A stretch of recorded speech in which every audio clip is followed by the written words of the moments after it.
So the boss came up to me and said, "Hey Don, need you to grind these."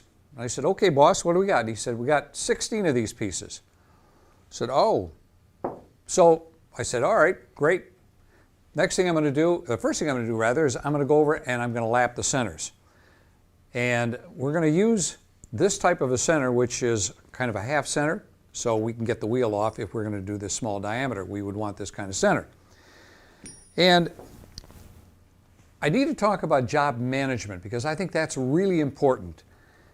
If I'm going to lap these centers, here's one way I wouldn't do it. Let me go lap this one. I'm lapping. All right, I got that one done. Next, I'm lapping. Here I go, lapping, and so forth. That doesn't make any sense. Take all the parts, put them next to the lapping machine, lap them at one time and bring them back. We're going to apply the same concept to the OD grinder. We're going to do the same thing. We're going to manage the job appropriately. Now, if I were going to grind all 3 diameters, here's the way I would do it to prevent some warping, or out of round condition rather. I would rough this in within 1/1000ths. I would finish this side, and go back and finish this. I'm talking about grinding within a couple of tenths. That's the way I would do it. Also, management on a machine, that's critical because you can save a lot of time and a lot of energy and make it fun by doing it a certain way. What is that certain way? Make it smarter. Example, 2 dogs, one on the machine running, another dog on the part while that's running, a drop of oil on either side, all ready to go while the machine's running. If you have an automatic machine, it's important that you do that. It saves a lot of time and it's a lot of fun.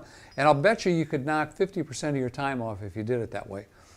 But we're going to talk about grinding the OD fast and accurately. Remember, Glenn, when we did that with the surface grinder? Sure do. We're going to do the same thing with the OD grinder. We're going to just come in here and take one major cut and then come in and take a finish cut after we get our taper out. So again, we're going to plunge it in rather than take 1,000s at a time and 1,000s and 1,000s, which takes forever. So let's go out back and I'll show you exactly how we're going to do it. Let's take a walk back there. This is the center that we're going to use in the tailstock. It has a clearance for the wheel, but it's got this flat, could cause a problem with the centers. If the center is not lapped and there's a burr in there, every time you go around the flat spot, it's going to clunk, and guess what that's going to do? It's going to cause your part to be out of round. You don't want it to be out of round. That's not good. So make sure that the centers are lapped. Make sure you put a little bit of lubricant in it. We're going to put it on the OD grinder. We're going to show you how it works. So we're all set up, Glenn.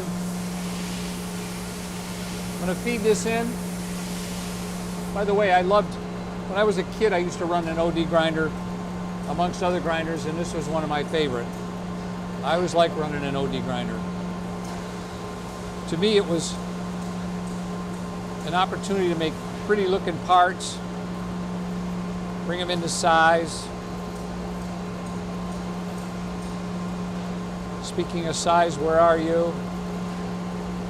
There we go. All right, so I can see where we are. I know we need to take off about 20 thousandths, so I'm going to feed in 20 thousandths. I'm going to feed in about 17. There's 1, 2, 3,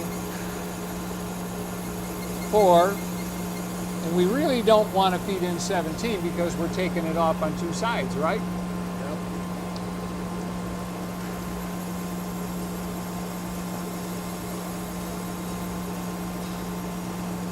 So we'll stop right there and watch this. Remember we talked about grinding fast and accurate?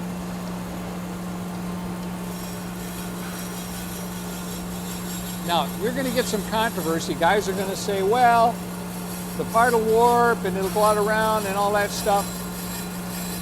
That's true in some cases. It's not going to be true here. Believe me, I've done enough of this that I know. So we're taking it all off. Remember, the edge of the wheel is cutting, just like it does on the surface grinder. We're letting the edge of the wheel do the cutting. because that's where the action is. The rest of the wheel just drags behind and cleans it up. We'll take a quick look when I'm done here and see how much stock is left.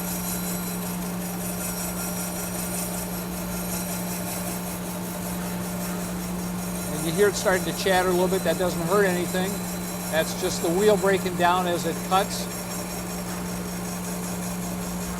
You're hearing an interrupted cut because there's a screw hole in there, and we're running through the screw hole, which doesn't hurt a thing.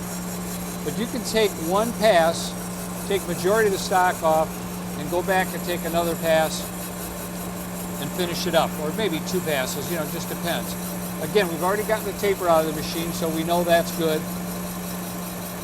Now, if I were going to completely finish this, I would have this roughed in the way it is, and I would go in and do these smaller diameters next, and then come back in and finish it. But this is a demonstration, and it's not necessary for me to do that because of it. So we'll feed in just a little bit and take one more pass. And you can see by the sparks, we're not taking hardly anything off. I call that counting sparks. We're probably taking 3/4, that's it. So we're done here. We'll take the mic and we'll give it a check and see how much stock we have left and take our finished pass if necessary.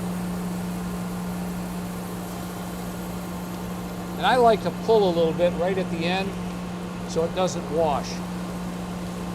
Believe it or not, that'll bend just enough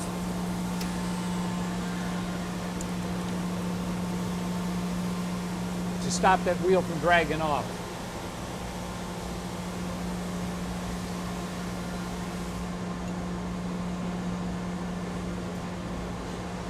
We have a slight taper in there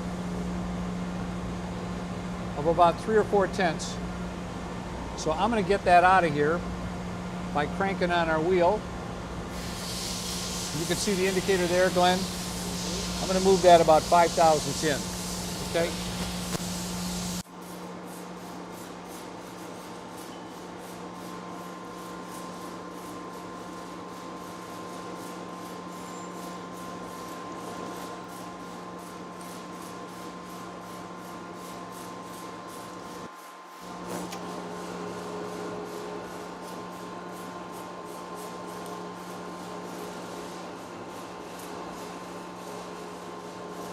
I was talking about watching it, watch the sparks.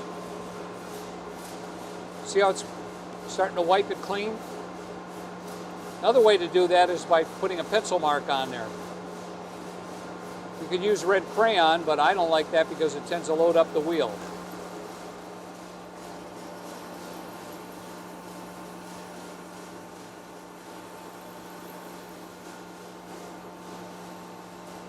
Again, when I get near the end, I like to pull the tailstock away.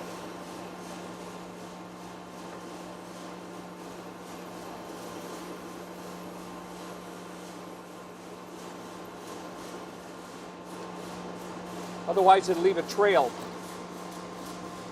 at the end.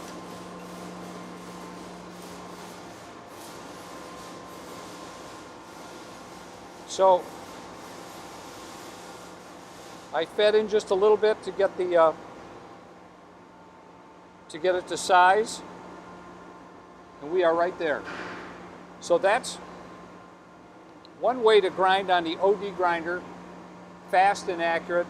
Take a couple of passes, take one major pass, take all the stock off on the first pass. And again, this is not true with everything. It depends on what you're grinding. In this particular case, we can do it that way. I would have, to do this whole thing, if this has to be ground at this end, I would rough this in, grind these two ends, come back and grind the OD and finish it. That's the way I would do it.